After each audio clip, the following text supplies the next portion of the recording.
출애굽기 20장 1절에서 6절까지 말씀 같이 보겠습니다.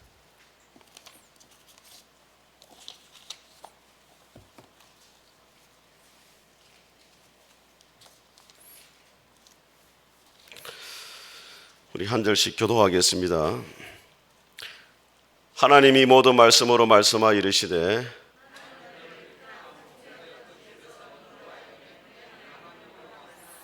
너는 나 외에는 다른 신들을 내게 두지 말라.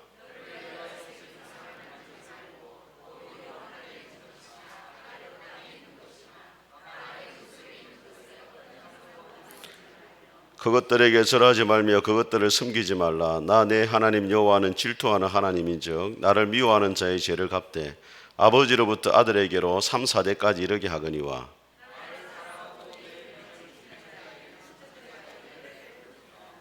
아멘.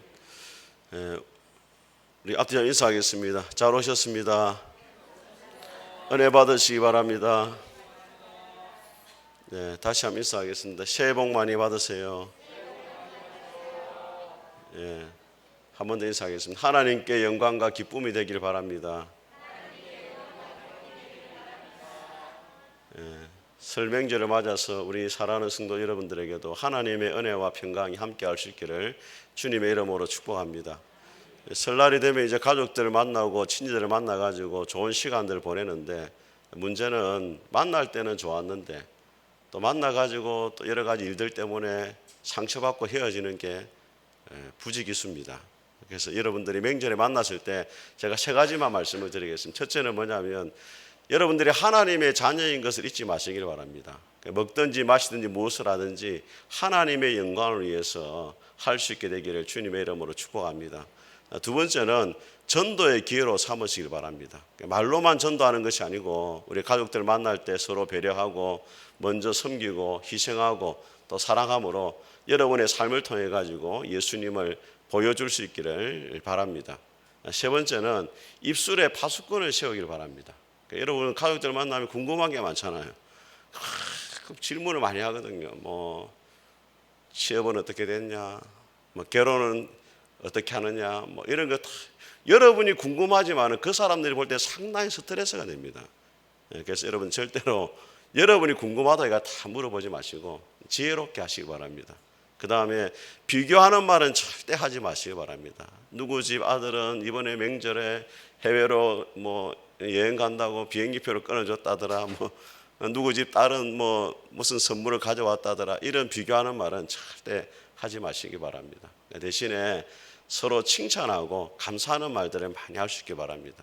음식을 먹을 때도 무슨 간이 맞니 안 맞니 막 이런 말 하지 마시고, 자기가 하도 안 해놓고 무조건 맛있다고, 어머니 요즘 학원 다니세요 이러면서 너무 음식이 맛있다고, 자주 와야 되겠다고 이제 칭찬하고 감사하는 말 할 수 있기를 주님의 이름으로 축복합니다. 오늘 이 십계명의 말씀은 성경의 모든 말씀이 다 중요하지만은 십계명의 말씀이 왜 중요하냐면, 다른 성경은 하나님의 감동하심을 받은 사람들이 기록한 말씀이에요. 그런데 십계명의 이 말씀은 하나님이 모세에게 두 돌판에 친히 손으로 써서 주신 말씀입니다. 모세가 시내산에 돌판을 들고 내려오는데 우상 숭배를 하고 있으니까 돌판을 던져버렸습니다. 깨어졌어요. 하나님 모세에게, 야 네가 아무리 성결해 놔도 그렇지 내가 준 말씀을 던지면 어쩌냐, 다시 써라, 이렇게 한 게 아니고 다시 모세에게 돌판을 만들게 해가지고 다시 십계명의 말씀을 적어줬어요. 이 십계명의 말씀은 하나님이 친히 손으로 두 번이나 기록을 해준 말씀입니다. 그래서 다른 모든 말씀이 중요하지만 십계명의 말씀은 더욱더 소중하게 우리가 여겨야 됩니다. 근데 성도들의 마음이 어떠냐면 십계명을 이야기하면 무거운 짐으로 여깁니다. 피곤하게 생각해요. 근데 오늘 본문에 보니까 하나님이 십계명의 말씀을 주신 분명한 목적이 나옵니다. 우리 6절을 같이 한번 읽어보겠습니다. 시작. 나를 사랑하고 내 계명을 지키는 자에게는 천대까지 은혜를 베푸느니라. 하나님이 십계명의 말씀을 주신 것은 여러분의 자유를 올가매고 피곤하게 하고 무거운 짐을 주기 위해서가 아니라 이 십계명의 말씀대로 살아감으로 천대까지 하나님 앞에 복을 받는 자로 살아가기를 원하신다는 거예요. 저는 여러분들이 이 십계명의 말씀을 무거운 짐으로 여기는 것이 아니라 하나님의 은혜로 여기고 감사함으로 순종하며 살아갈 수 있기를 주님의 이름으로 축복합니다. 자, 그렇다면 어떻게 하면 천대까지 은혜를 누리는 삶을 살아갈 수 있느냐? 첫 번째는 하나님의 구원의 은혜를 잊지 말라 하십니다. 우리 1절과 2절을 같이 한번 읽어보겠습니다. 시작. 하나님이 이 모든 말씀으로 말씀하여 이르시되 나는 너를 애굽 땅 종되었던 집에서 인도하여 낸 내 하나님 여호와니라.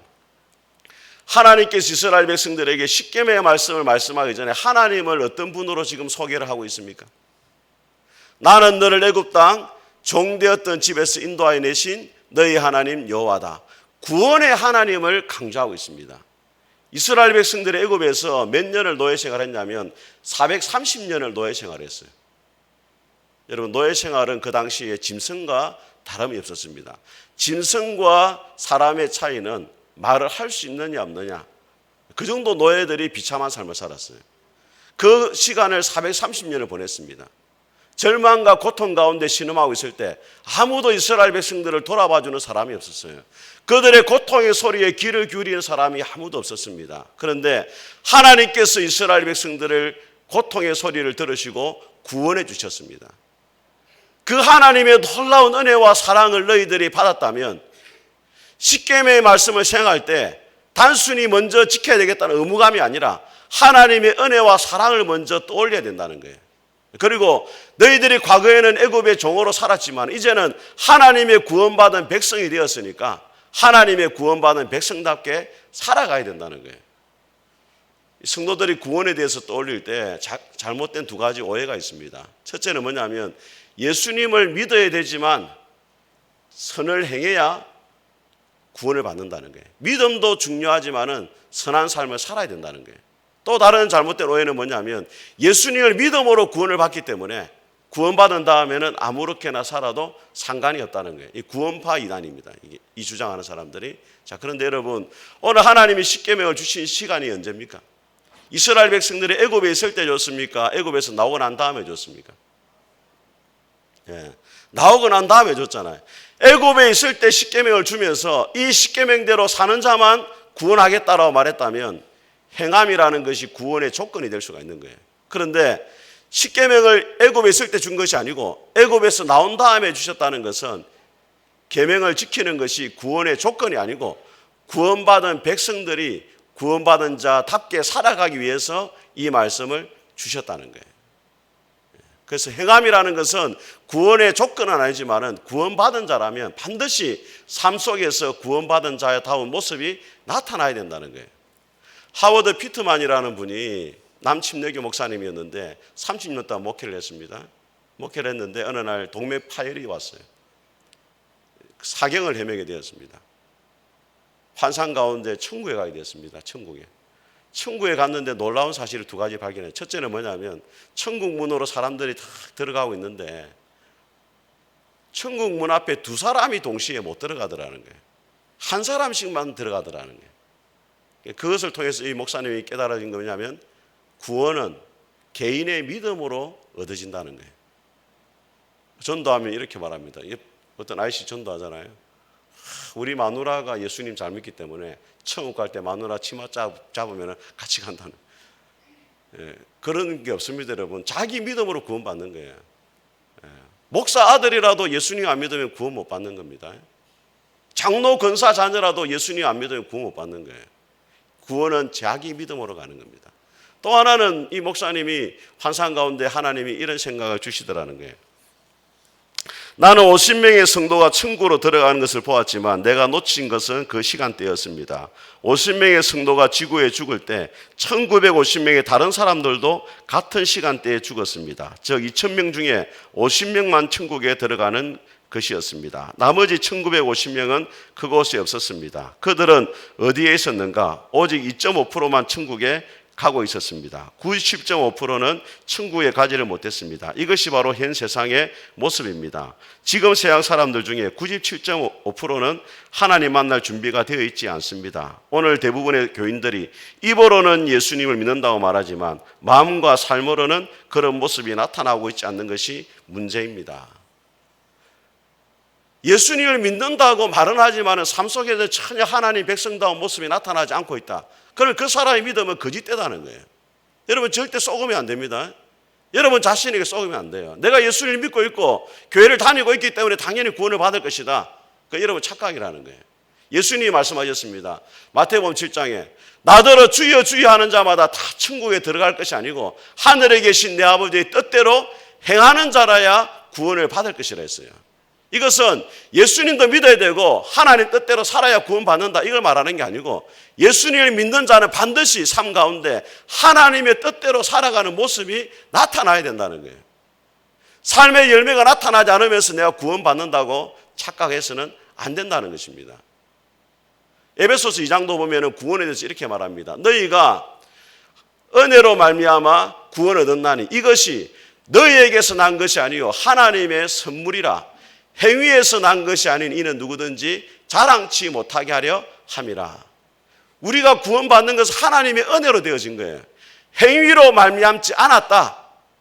하나님의 은혜로 구원을 받았다. 이렇게 분명히 말을 합니다. 그런데 그 다음 말씀이 또 중요합니다. 제가 세 번역으로 한번 읽어드리겠습니다. 우리는 하나님의 작품입니다. 선한 일을 하게 하시려고 하나님께서 그리스도 예수 안에서 우리를 만드셨습니다. 하나님께서 이렇게 미리 준비하신 것은 우리가 선한 일을 하며 살아가게 하기 위해서입니다. 행함으로 구원받는 것은 아니지만은 구원받은 다음에는 반드시 하나님이 원하시는 선한 삶을 살아가야 된다는 거예요. 그래야 그 사람의 믿음이 참된 믿음이 될 수가 있다는 겁니다. 야고보 사도도 말합니다.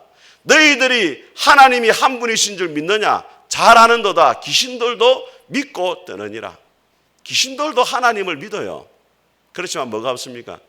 삶의 변화가 없어요. 귀신들의 믿음은 구원받는 믿음이 될 수가 없는 것입니다. 오늘 하나님께서 이스라엘 백성들에게 애굽에서 구원하신 다음에 십계명의 말씀을 주신 것은 너희가 구원의 은혜를 잊지 말고 하나님 앞에서 구원받은 자답게 살아가라는 것입니다. 우리 푸른숲교회 모든 성도들이 예수님을 믿었다면 이제는 구원받은 자다운 삶의 모습이 있기를 주님의 이름으로 축복합니다.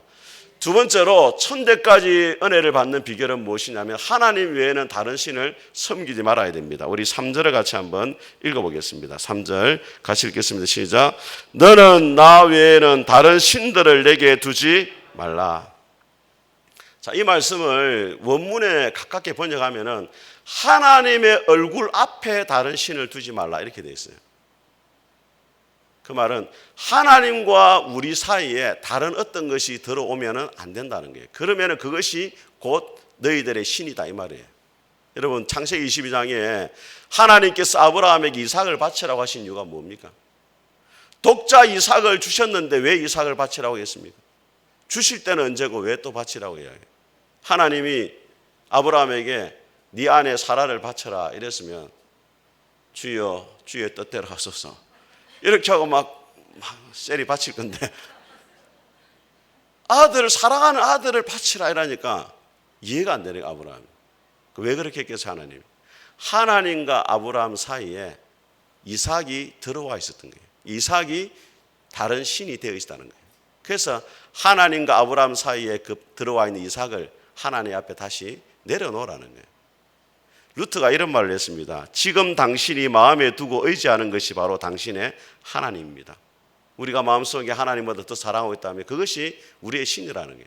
하나님보다 더 의지하는 것이 있다면 그것이 우리의 신이라는 겁니다. 하나님보다 더 사랑하고 기뻐하는 것이 있다면 그것이 우리의 신이라는 거예요. 카일 아이들문이라는 목사님이 거짓 신들의 전쟁이라는 책에서 9가지의 신을 이야기합니다. 현대인들이 섬기고 있는 신. 그 중에 대표적인 것 제가 2가지만 말씀드리겠습니다. 첫째는 뭐냐면 쾌락의 신입니다. 오늘날 세상 사람, 예수님 믿는 사람들 세상에 너무 즐거움을 따라 살아간다는 거예요. 우리 여성분들은 드라마 있어요. 드라마 이렇게. 드라마가 거의 신처럼 되어 있습니다. 드라마를 예배합니다. 그 시간을 사모하고 기다려요. 만나기를 사모하고 간절히 기다리고. 요한일서 2장에 보면 이렇게 말합니다. 이 세상이나 세상에 있는 것들을 사랑하지 말라. 누구든지 세상을 사랑하면 아버지의 사랑이 그 속에 있지 아니하니. 세상을 사랑하는 마음속에 하나님을 사랑하는 마음은 없다는 거예요. 두 번째 현대인의 신으로 섬기는 건 돈의 신입니다. 마크 트웨인이 이렇게 말했습니다. 어떤 사람들은 지위를 섬기고 어떤 사람들은 영웅을 섬기고 어떤 사람들은 권력을 섬기고 어떤 사람들은 하나님을 섬깁니다. 그러나 그들 모두는 다 돈을 섬기고 있습니다. 하나님을 섬기고 있지만 동시에 돈을 섬긴다는 거예요. 근데 예수님이 마태복음 6장에 뭐라 말씀했냐면 하나님과 재물을 동시에 섬길 수가 없다 이렇게 말했어요. 왜냐하면 하나님과 재물은 지시하는 방향이 다릅니다. 하나님은 위의 것을 찾으라고 말합니다. 하늘의 소망을 들어가지만 돈은 땅의 소망을 두고 살아가라고 이야기해요. 하나님은 염려하지 말라고 말하지만 돈은 무엇을 입을까 무엇을 마실까 염려하면서 땅의 재물을 쌓아두라고 이야기해요. 하나님은 겸손하라 말하지만 돈은 쌓아두고 떵떵거리면서 살라고 이야기를 해요. 한 사람이 여러분 두 방향을 달릴 수가 없습니다. 앞으로 달리면 뒤로 못 달리는 거예요. 하나님을 섬기면 돈을 섬길 수가 없는 겁니다. 그런데 오늘날 성도들은 하나님을 섬긴다고 말하면서 동시에 뭘 섬기고 있다고요? 돈을 섬기고 있다는 거예요. 어느 농부가 소를 키웠는데 기분 좋게 아내한테 달려왔어요. 여보, 우리 소가 송아지를 2마리나 낳았다. 붉은 소하고 흰 소하고 2마리나 낳았다는 거예요. 여보, 너무 잘 됐다고. 이제 키워가지고 우리 하나님께 바치자고. 어느 소를 바칠 거냐? 남편이 말했습니다. 벌써 정할 필요가 없다. 나중에 크고 나면 이제 알아서 바치면 된다. 몇 달이 지났습니다. 남편이 시무룩하게 돌아왔어요. 여보, 하나님의 소가 죽었어요. 아니 뭐 아직까지 흰소 붉은소 아직 정하도 안 했는데 어떻게 하나님 소가 죽었냐. 내가 원래 흰소를 바치려 했는데 그게 죽어버렸다. 사랑하는 여러분, 오늘날 우리 삶 속에 하나님의 소가 계속 죽어가고 있어요. 자기 소는 잘 크고 있습니다. 그러나 하나님의 소는 날마다 죽어요. 그렇다면 여러분 역시도 하나님이 아니라 돈을 여러분의 신으로 섬기고 있을 수 있다는 것을 기억을 해야 됩니다. 세 번째로 천대까지 은혜를 받는 비결은 뭐냐면 우상을 숭배하지 말아야 됩니다. 우리 4절과 6절을 같이 한번 읽어보겠습니다. 시작. 너를 위하여 새긴 우상을 만들지 말고 또 위로 하늘에 있는 것이나 아래로 땅에 있는 것이나 땅 아래 물속에 있는 것의 어떤 행상도 만들지 말며 그것들에게 절하지 말며 그것들을 섬기지 말라. 나 내 하나님 여호와는 질투하는 하나님인즉 나를 미워하는 죄를 갚되 아버지로부터 아들에게로 3, 4대까지 이르게 하거니와. 6절. 나를 사랑하고 내 계명을 지키는 자에게는 1000대까지 은혜를 베푸는. 우상 숭배는 사실 저와 여러분과 관계가 없다 이렇게 생각할 수 있는데 오늘날 교회 안에 이 설날이자 오늘 그죠? 명절에 조상 제사를 드리는 성도들이 의외로 많습니다. 제가 아는 어느 집사님도 연락이 왔어요. 목사님, 우리 제사를 드리고 싶은데 음식을 놓고 드려야 됩니까? 안 놓고 드립니까? 제사를 드리는 기본 전제고 음식을 놓느냐 마느냐 이것 때문에 고민을 해요. 조상 제사를 드리는 이유는 부모에게 효를 다하기 위해서 이렇게 말하는데 실제로는 이 조상 제사가 상당히 이 귀신과 관계가 있다는 것을 여러분들이 아셔야 돼요. 고린도전서 10장에 바울이 뭐라 말하냐면 나는 너희가 이방인과 같이 제사하는 것을 원하지 아니하느니 그들은 하나님께 제사를 드리는 것이 아니고 귀신에게 하는 것이다. 나는 너희가 귀신과 교제하는 자가 되기를 원하지 않는다. 그렇게 이야기해요. 사탄이 원래 하나님의 자리를 넘보고 하나님처럼 되고 싶어 했습니다. 하나님보다 높아지고 싶어 했어요. 그런데 그 계획이 실패로 돌아갔습니다. 그러니까 제사 제도나 이런 제도를 만들어 가지고 하나님의 형상을 닮은 사람이 귀신 앞에 절하도록 만든 것이 바로 제사입니다, 여러분. 제사가 단순하게 부모 공경의 그 자리가 아니고 귀신이 그 제사상에 있고 사람이 절을 한다는 것은 하나님의 형상을 닮은 사람이 절을 한다는 것은 하나님의 귀신 앞에 굴복하는 것과 같은 겁니다. 자, 왜 조상제사가 문제가 되느냐? 제가 세 가지 말씀드리겠습니다. 첫째는 뭐냐면 혼백입니다. 혼백. 유교에서는 혼백이라 말하는 이 단어가 뭐냐면 백이라는 육체를 말합니다. 사람이 죽으면 육체는 땅으로 사라진다는 거예요. 그 혼은 어떻게 되느냐? 유교에서는 사후 세계가 없습니다. 죽은 다음에 가는 세계가 유교에는 없어요. 중국 사람들 어떻게 생각하냐? 혼이라는 것은 사람이 죽고 나면은 천천히 사라진다는 거예요. 굴뚝의 연기가 처음에는 선명하게 나오다가 시간이 지나면 사라지잖아요. 사람의 혼도 죽은 다음에는 그 에너지가 강한데 나중에 흩어진다는 거예요. 사람이 죽고 나면은 반드시 장례 치를 때 유교에서는 그 사람 앞에다가 상을 차리고 뭘 올립니까? 밥을 올리잖아요. 그 혼의 기가 강할 때는 밥을 3끼를 다 먹어야 된다는 거예요. 심하게는 3년 동안 밥을 차려주잖아요. 혼의 기가 강하기 때문에. 그 3년이 지나면 기가 이제 혼이 흩어지기 때문에 기가 약하니까 밥을 1년에 한 번만 먹으면 된다는 거예요. 그 제사 드릴 때 한 번 먹는 거예요. 예. 그럼 언제까지 혼이 살아남느냐? 120년 동안 이 혼이 있다가 흩어지는 거예요. 30년을 한 대로 삼으면은 4대 동안은 있다는 거예요. 그래서 제사를 드릴 때 아버지, 할아버지, 정조, 고조 4대는 제사를 드리는 거예요. 예. 두 번째 이 조상제사의 문제가 뭐냐면 위패입니다. 위패. 위패라는 건 자리 위자를 말하는데 여러분 제사상을 차리면은 저는 어렸을 때 저희 집이 제사를 많이 드렸잖아요. 제사를 차리면 위패를 올려놓는데 그 위패 모양이 집 모양으로 되어 있습니다. 그 혼이 그 집으로 오라는 거예요. 그 위패에다가 뭘 쓰냐면 지방을 쓰거든요. 지방. 한자로 뭐라 쓰냐면 형고, 학생, 부군, 신이라는 한자를 써요. 형고라는 말은 나타날 현자에 아비고자 아버지가 오시기를 바랍니다. 이런 뜻이에요. 조상님 오세요. 학생이라는 말은 어떤 분이 공동묘지에 가니까 공동묘지에 비석이 학생이란 말이에요. 학생 김영성, 학생 김주찬 막 이렇게 막 어떤 사람 아줌마가 학생이 왜 이렇게 많이 죽었노? 그 옆에 아줌마가 아이고 공동묘지 입학했다 이가. 그래 학생이. 예. 학생이란 그런 뜻이 아니고 배설을 하지 못하고 평범하게 죽은 사람을 그냥 하늘과 땅의 이치를 배우다 갔다 해가지고 학생이라 쓰는 거예요. 형고 학생, 부군이라는 말은 돌아가신 사람을 높이는 의미로 부군. 신위라는 말은 귀신 신자의 자리 위자를 써가지고 그 자리에 귀신이 와서 계시옵소서 이런 뜻입니다. 그래서 제가 찾아보니까 이렇게 되어 있습니다. 돌아가신 아버님께서 삶의 시작과 끝을 배움을 통하여 밝은 덕을 삼으신 것을 지고의 선으로 여기셨으므로 살아생전 본연의 마음이 신선으로 화현해서 이 제사의 자리에 강림하소서. 제사를 드리고 위패를 쓴다는 이 자리에 죽은 귀신이 오시기를 바랍니다. 그 소원을 담아서 이렇게 쓴다는 거예요. 세 번째 이 조상제사의 문제가 뭐냐면 기복신앙입니다, 여러분. 생사하복은 하나님이 결정하는 것인데 조상제사를 드리는 사람들 마음속에 어떤 마음이 있냐면 조상제사를 잘 드려야 복을 받는다는 마음이 있어요. 제가 예전에 저희 장인이 돌아가셨을 때 저희 처삼촌들이 이렇게 앉아있더라고요. 앉아있는데 저보고 물어요. 김서방, 왜 교회는 제사를 못 드리게 하나? 그래서 제가 이야기했습니다. 삼촌, 한번 들어보세요. 만약에 주안이 주찬이가 있는데 내가 죽어가지고 이제 제사를 안 드린다 해가지고 우리 아들들이 제사를 안 드린다 해가지고 내가 찾아와가지고 아들을 못 살게 굴고 해코지하고 괴롭히겠습니까? 아니면은 아들이니까 그냥 제사를 안 드려 봐주겠습니까? 아이고, 아들한테 그래야 할 수가 있나? 부모가 어떻게 아들 괴롭히겠노? 그렇습니다. 조상 제사를 안 드린다 해가지고 그분들이 뭐 괴롭히는 그런 게 아니라고. 근데 안 믿는 사람들 마음속에 어떤 마음이냐면 제사를 안 지르면은 조상들이 와가지고 힘들게 한다는, 괴롭힌다는 거예요. 이 기복신앙이 들어있는 거예요. 더 심각한 문제는 뭐냐면 하나님이 복을 주시는 분인데 이 복을 조상들이 준다라고 생각하는 거예요. 조상을 하나님의 자리까지 올려놓기 때문에 이 조상 제사가 바로 우상 숭배가 될 수가 있는 것입니다. 이것을 증명하는 간증이 있는데 여러분 지난번에 말씀드렸지만 차마 하나님이 고치지 못할 신이 없다, 사람이 없다고 한 그 박효진 장로님.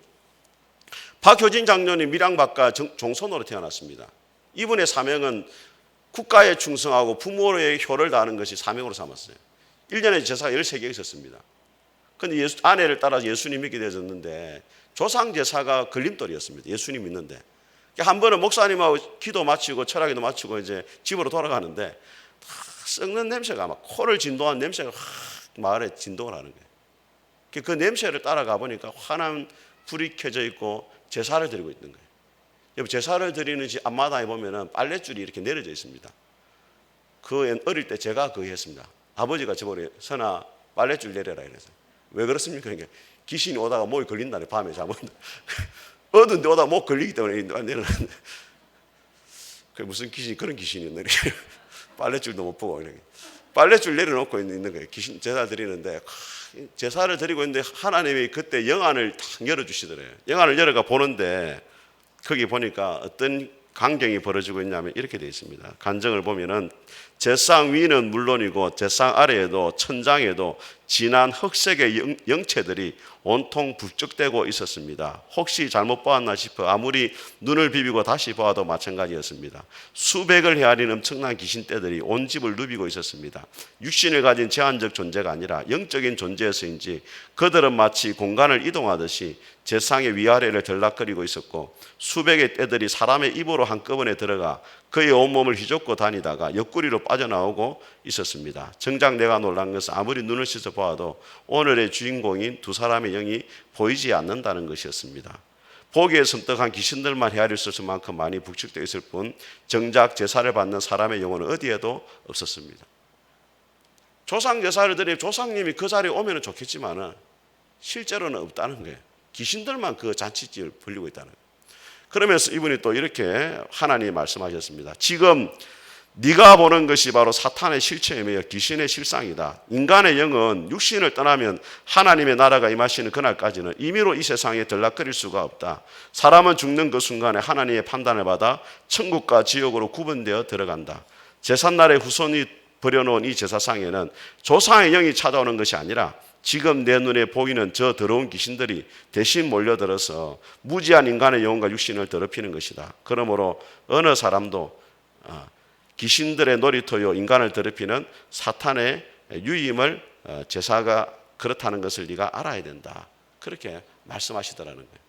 여러분, 제사는 단순한 조상 제사가 아닙니다. 여러분, 사탄이 만들어 놓은 귀신의 놀이터이고 귀신의 잔치상이 바로 제사입니다. 저는 여러분들 하나님 앞에 제사를 드리는 것이 아니라 하나님을 공개하며 살아갈 수 있기를 바랍니다.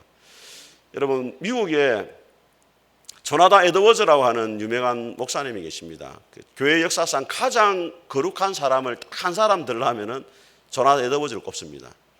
18세기 미국의 부흥운동을 일으켰던 분이고 프린스턴 대학의 총장을 지낸 분인데, 이분과 함께 주일학교를 다녔던 맥스 주크라고 하는 학생이 있었습니다. 어릴 때 같이 주일학교 생활을 했는데 조나단 에드워즈는 하나님을 잘 섬겼고 맥스 주크는 교회를 떠나고 하나님을 떠나서 방황하는 삶을 살았습니다.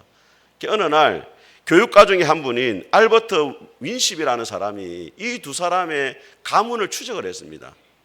똑같이 교회 생활을 했다가 한 사람은 하나님을 잘 섬기고 한 사람은 하나님을 떠났는데 결과가 어떻게 될 것이냐 추적을 해보니까, 자, 맥스 주커의 후손들은 1292명인데 그 당시를 말합니다. 유아 사망자가 309명이고 거지로 살아가는 사람이 310명이고 불구자가 440명이고 매춘부가 50명이고 도둑이 60명이고 살인자가 70명이고 그냥 별 볼 일 없이 사는 사람이 53명이라는 거예요. 대신에 조나단 에드워즈는 어떻게 되었느냐, 그 가문이 1390명이었는데 그 중에 13명은 대학 총장이었고 65명은 교수와 의사가 56명이고 목회자, 신학자, 선교사가 된 사람이 100명이고 변호사가 된 사람이 100명이고 판사가 된 사람이 39명이라는 거예요. 똑같이 어렸을 때 교회를 다녔지만 한 사람은 하나님을 떠났고 한 사람은 하나님을 잘 섬겼는데 그 후손들의 결과가 너무 다르더라는 거예요. 오늘 하나님께서 분명히 말씀하십니다. 우상을 숭배하는 자는 3, 4대까지 저주가 임하고 하나님을 잘 섬기는 자는 1000대까지 은혜를 베풀어 주신다. 그렇게 이야기를 하고 있습니다. 오늘 설 명절을 만나서 여러분 자신을 한번 돌아볼 수 있기를 바랍니다. 하나님께서 오늘 우리에게 1000대까지 복을 받는 비결을 3가지로 말씀. 첫째는 하나님의 구원의 은혜를 잊지 않는 것입니다. 두 번째는 다른 신을 섬기지 않는 것입니다. 세 번째는 우상 숭배를 하지 않는 것입니다. 저는 푸른숲교회 모든 성도들이 하나님을 사랑하고 말씀대로 살아감으로 믿음의 가문을 세워갈 수 있기를 주님의 이름으로 축복합니다. 우리 같이 한번 찬송하겠습니다. 313장입니다.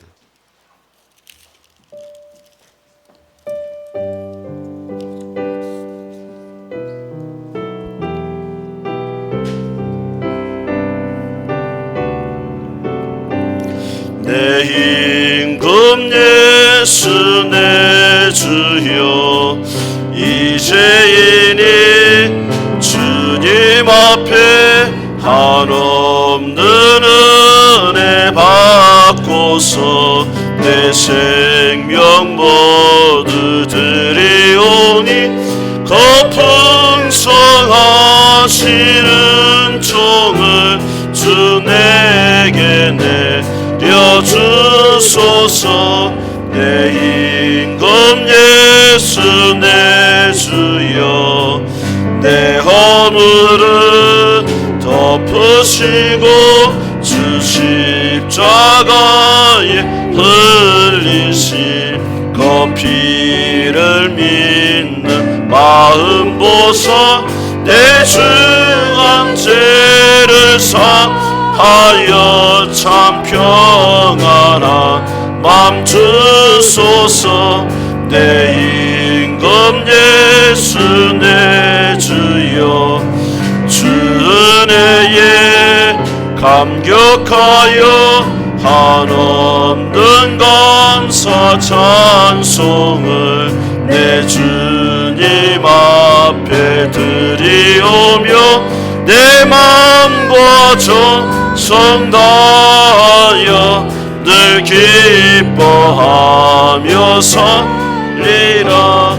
내 임금 예수 내 주여 이 마음과 이 천한모 그 몸의 피로 값주고 주 친히 사신 것이오니 나 이제 나 죽으나 주 뜻만 따라 살리라.